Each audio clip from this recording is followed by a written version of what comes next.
All right, good morning. We're going to go ahead and get started with our webinar today. Thank you so much for joining us. I want to do a quick introduction. I'm Brian Leach, and I'm the CEO of Unboxed Training and Technology. And then with me today, I have one of our partners, Stephen Bear. Stephen, you want to do a quick intro? Sure. My name's Steve Bear. I'm the managing partner of the game agency and certainly excited to be on this webinar. Thanks for joining. We are so excited to have everyone join us today. And just to cover a few logistics before we get started, just to let you know that the line is muted, but if you have questions throughout the presentation, feel free to enter those in the chat box, and we're going to answer those towards the end of the presentation. And then second, following the conclusion of the webinar, you're going to be prompted to fill out a brief 4-question survey. We would just love to hear your thoughts on the content of the presentation. But also you can request things like a copy of our recording or our latest premium content and a chance to pre-register for our next webinar called Learning in Action, How to Increase Your Training ROI with Action Learning Projects. So that'll come towards the end. Very good. All right, well, we're going to get started this morning. I know we've got about 30 minutes or so here with you. And we're going to cover 3 things today during the webinar. We're going to talk about where and how often to embed games in a learning journey, how to select game types that meet your learning objectives, and how to get started with games. So before we get started, we thought it would be a little fun to get some feedback from you. This is where we can start to test your chat box to see what are your favorite games, whether it's a console, mobile, board games, card games. We'd love to hear what is your favorite game, and Stephen's going to kind of rattle a few of those off as they come in for us. So please go ahead and do that in the chat box.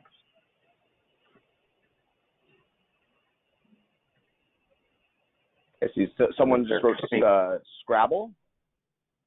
Yeah.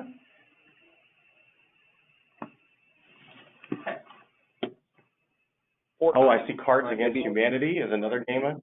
Yeah. PC games, console games.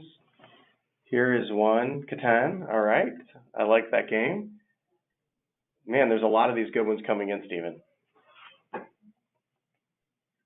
Solitaire, there's another good one. I can play Solitaire for hours on my mobile phone. Jeopardy, very good. Good stuff. Kingdom Hearts, okay, that's funny. All right, well, this is good. Well, thank you. This is awesome to see the different games that everyone loves to play. We all, I'm sure, have engaged with games at some point in our life, and they're a part of our daily routines. I have to admit, Words with Friends, I kind of really geek out on. But, you know, there's a lot of games. And, Stephen, I thought you could just talk about games in general and what people can, and kind of the skills and the things that they learn while they're in a game. Yeah, so, you know, one of the things that all of these games, and it's funny because some of the ones that we have here, some of the ones we just heard in the chat box, all these games, and certainly games as a whole, have in common are really 3 things. All of them have rule sets, they have strategies, and they have goals. And I'm a firm believer that you can take that concept and map it to learning and making learning a lot more fun, a lot more engaging, and certainly a lot more game-like. And we've taken many of the mechanics that you have here on this screen and applied game concepts to learning, and taken what I think historically people have made, you know, what I always call chocolate-covered broccoli, you know, calling a quiz a game, and escalating it to really making a game and infusing learning into it. And so we'll talk about that on this webinar in the coming slides. Absolutely. And one of the reasons that Unboxed has teamed up with the game agency is that we just saw a huge opportunity for gaming in our learning journey, in the curriculum that we design for our clients as a training provider and technology provider for training. And our partnership with Stephen and his company, the game agency, is one that we love. And we're going to share some of the learnings that we've had together and some of the best practices that Stephen has brought to share with us here at Unboxed. And hopefully you can start to incorporate gaming into your training too. You know, we're trying to solve a big problem in gaming. Really, if you think about the modern learner, they're very distracted. You know, they're consuming over 11 hours of media on average a day. They get interrupted every 5 minutes inside of their day. And of course, the attention span is getting lower, as we all know, 90 seconds on average. And so it's like, how do we really engage that modern learner and really keep them into the content that we're trying to teach? And games can be a great way to engage people with social and competitive elements that heighten attention, sustain focus, and drive action. And Stephen talked a little bit about that earlier. Games are also a safe place to learn, fail, reinforce knowledge, and increase retention. And we're going to talk more about how they're great around knowledge, and then what the repetitiveness play, of a game can do to really increase that retention. And you'll see that come to life through the webinar here today. There's some phenomenal results that Stephen's received that I think he's going to share. Go ahead, Stephen. Yeah, sorry to jump on top of you. We recently did a study of 1,000 games using a product that we have called the Training Arcade, which we'll show you momentarily. And what's really fantastic is we saw the real value in action here. So all the games that we're going to showcase that are specific to this study are what I would call micro games. They are 5 to 10 minutes in nature. But we saw a few things. We saw among these games, first of all, the average game was played for a little over 6 minutes, a stat that I don't have here, but it was played 3 times or 2.9 times. So a learner would come in, they'd play it, and then on their own accord, they'd come back another 2 times to play. And one of the things that we've been talking about with Unbox, and certainly other folks in the industry, is that it's rare that a learner says, gosh, I really enjoyed that learning so much, I want to come back another 2 times to experience it. So that's fantastic, because as a result, they came back 2 more times, and it drove the knowledge into their brains on a much deeper level. So much so that we saw a 64% lift in knowledge. One of the things that we're doing is, in our games, we're using what we call the corrective feedback paradigm. If you think about it more like flashcards, right? Reintroducing questions as someone is getting it wrong, just a few down the path, and giving them another opportunity to get it right. Also making sure that we're reinforcing why it's wrong or why it's right, to make sure that they understand the theory behind the question. Once again, I think what's fantastic here is we're seeing that people are coming for short periods of time. They're coming back over and over again, and it's working and driving real knowledge and ultimately real retention, which is, I think, all of our goal on this call. Absolutely. Yeah, and we're going to talk a little bit about how we can incorporate those games into a learning journey, and how they can be leveraged here. And if you think about learning, we have a continuous learning framework here at Unbox that we use with our clients that we call Prepare, Perform, and Improve. Prepare is that knowledge acquisition, the skill practice that a learner goes through. Perform is the on-the-job application and any sort of execution tools that we may have to help people while they're actually engaging with a customer or in a real work scenario. And Improve is really the sustainment part. It's the coaching and measurement and reinforcement.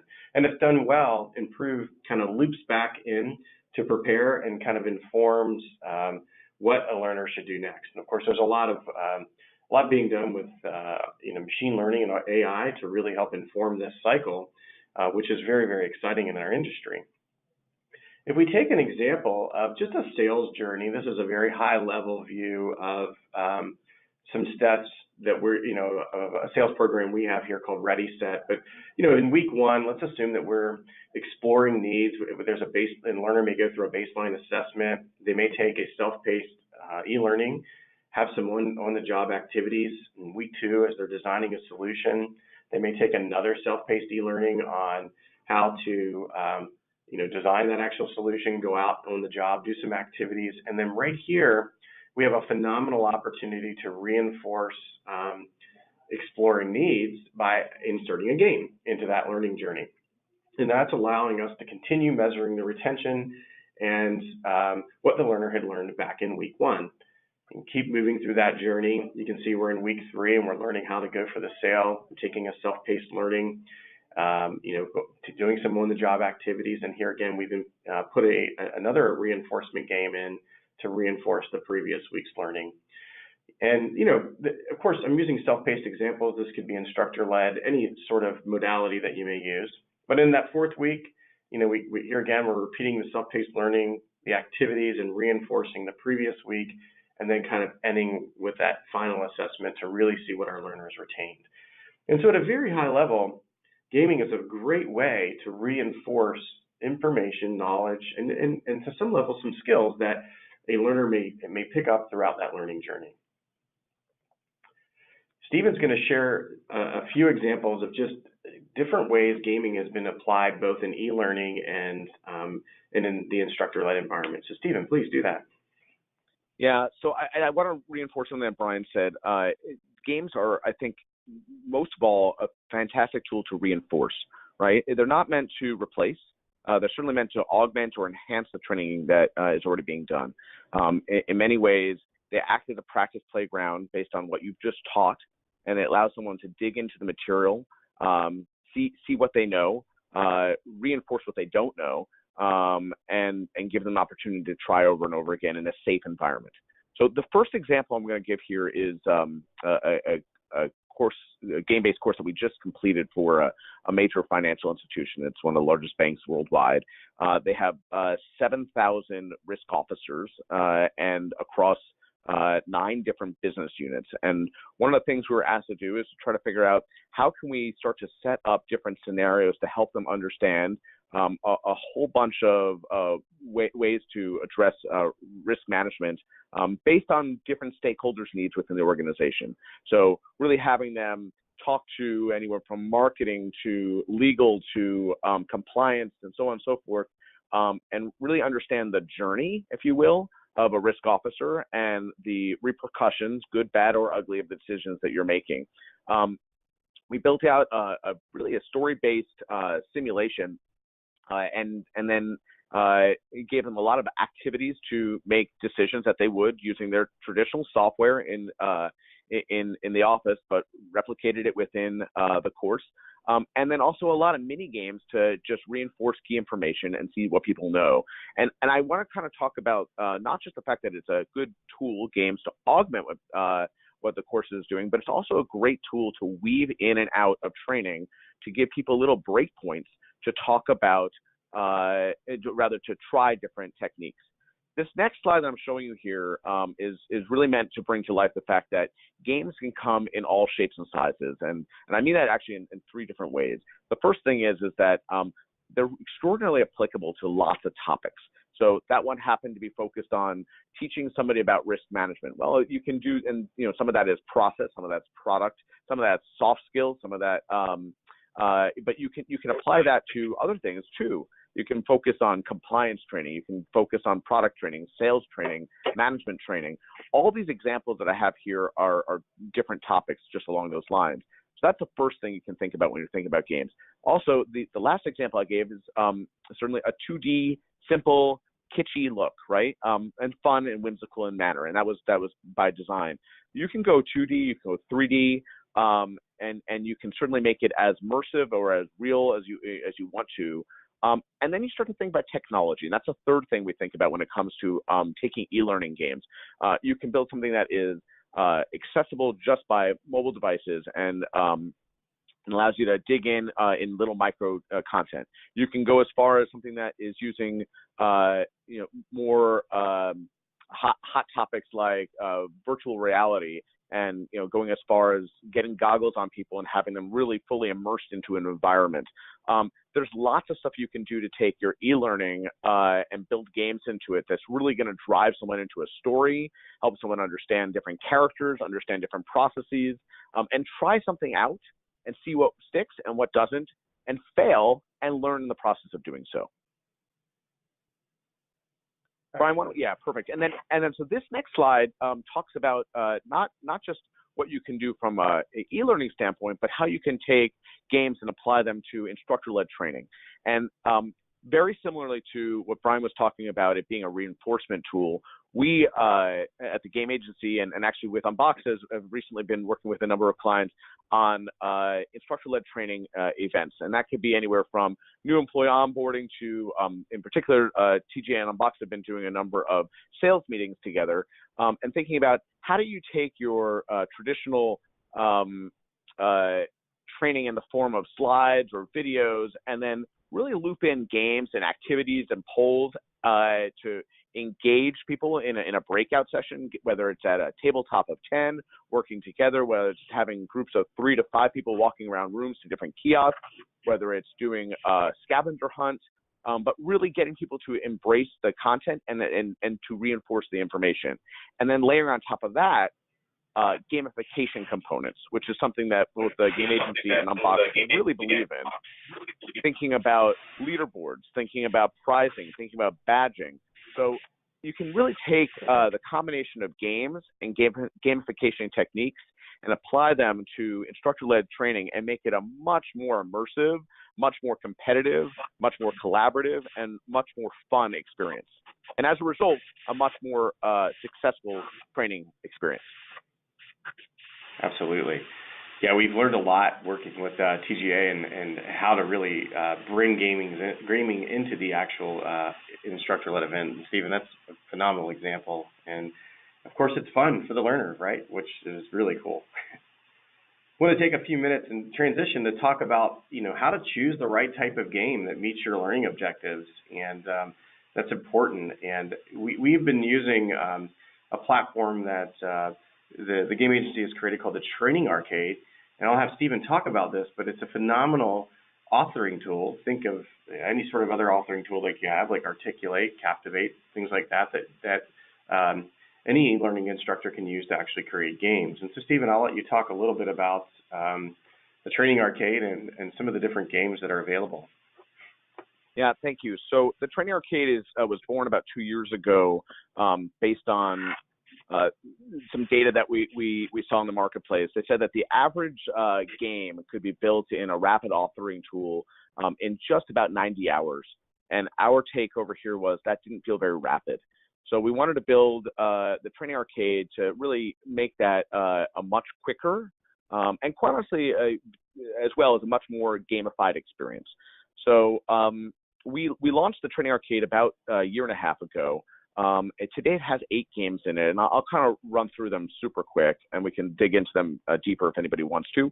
But the first one is Jeopardy. We launched this actually most recently, and we did this in collaboration with Sony Productions, and it takes the Jeopardy game to life. It uses actually the voiceover of Johnny Gilbert, who is on the show. It uses a lot of their scenes and a lot of their assets, and it brings the game to life in a meaningful way.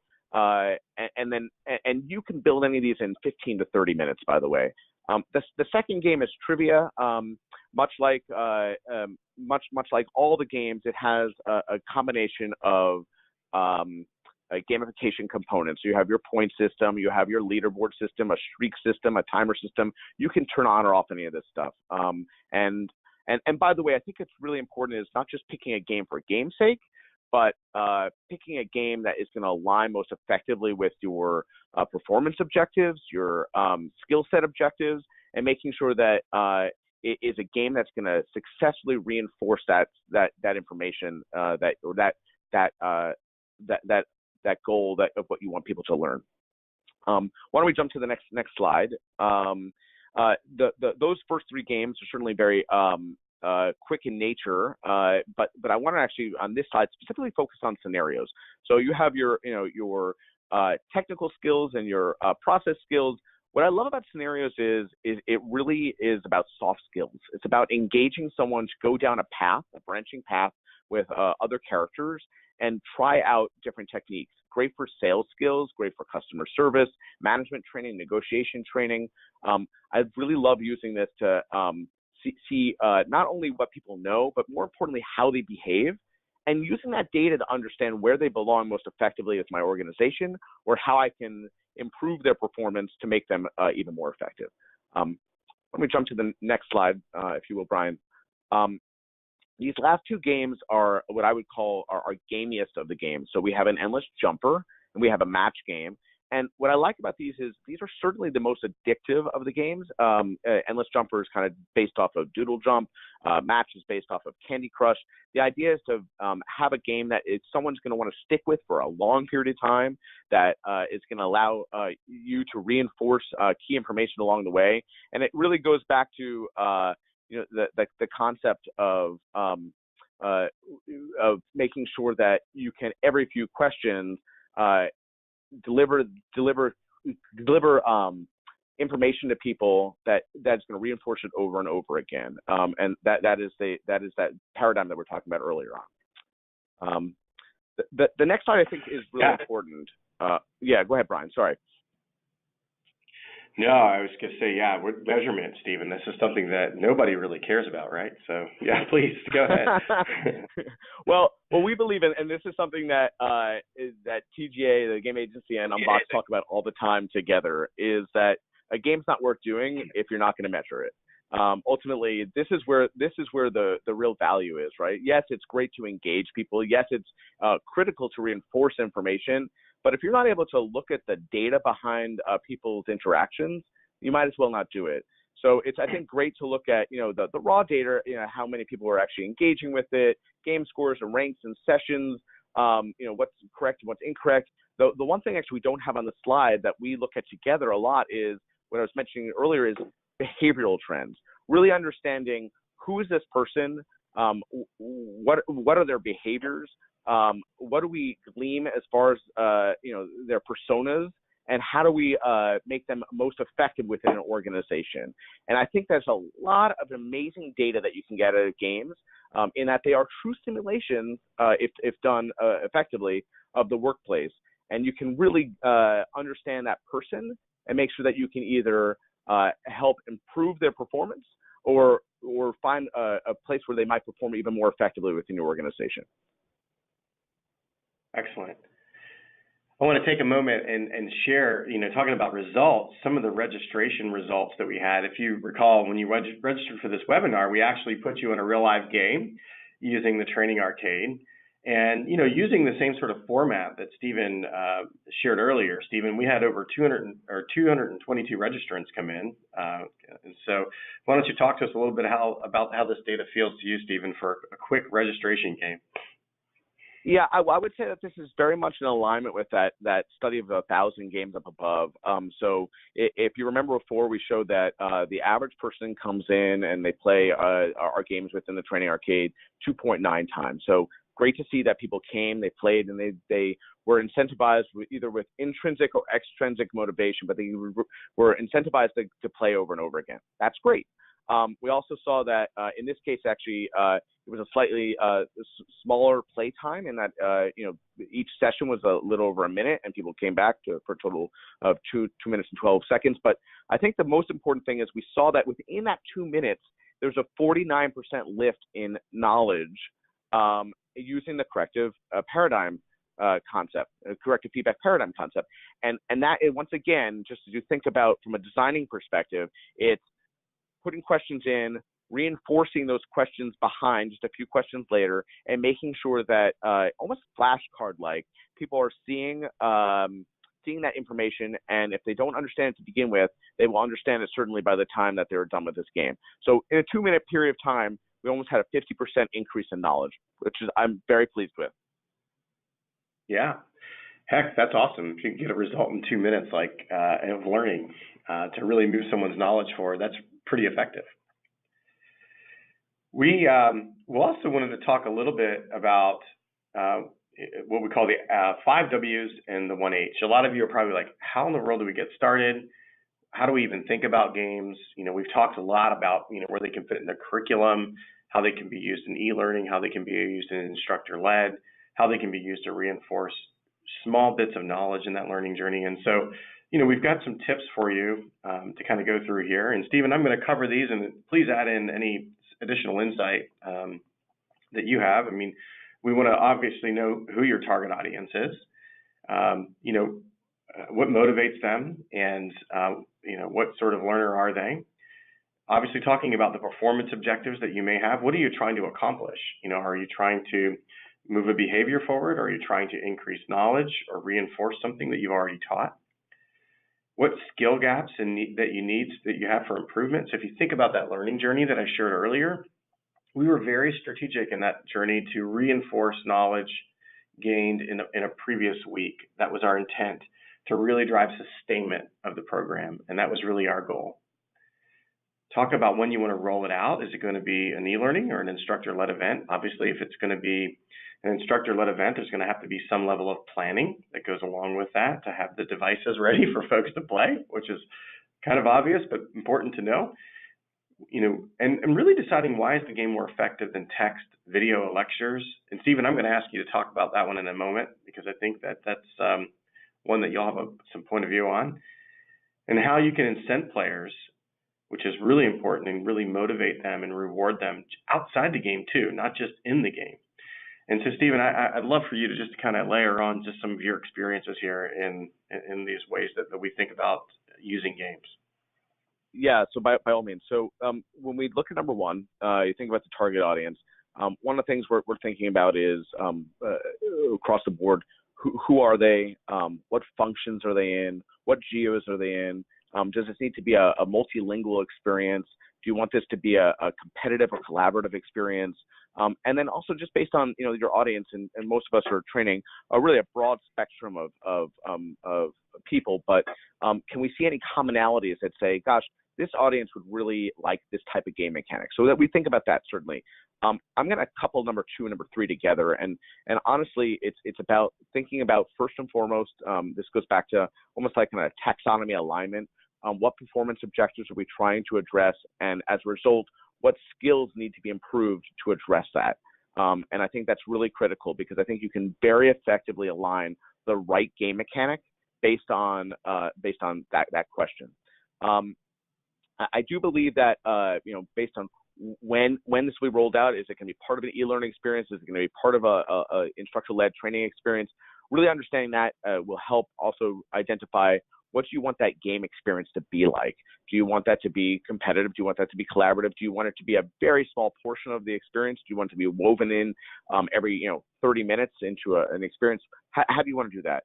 To answer Brian's question about why is a game more effective than text or video or lecture, once again, it's not meant to replace, it's meant to augment. And I would say our opinion is that text, video, and lecture is a very passive way of training. Games are a very active way of training, right? It just takes it takes you from listening to actually digging in and participating.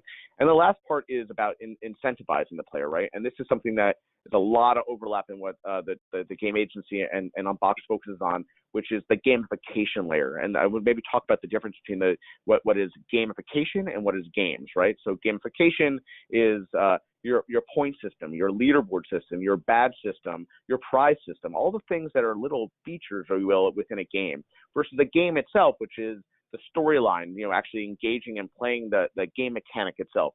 So I think you need to think about, how do you layer on those incentives? What is going to incentivize someone? Is it going to be points? Is it going to be badges? Is it going to be leaderboards? Is it going to be prizes? Is it going to be something else? And making sure that that's part of your strategy. Absolutely. And in using the training arcade, Stephen, there's obviously a leaderboard built in, but you're thinking beyond just the game in itself when you're talking about gamification. That's actually a question that has come in, so I think you may have answered our first question that came in from one of our listeners out here, which is awesome.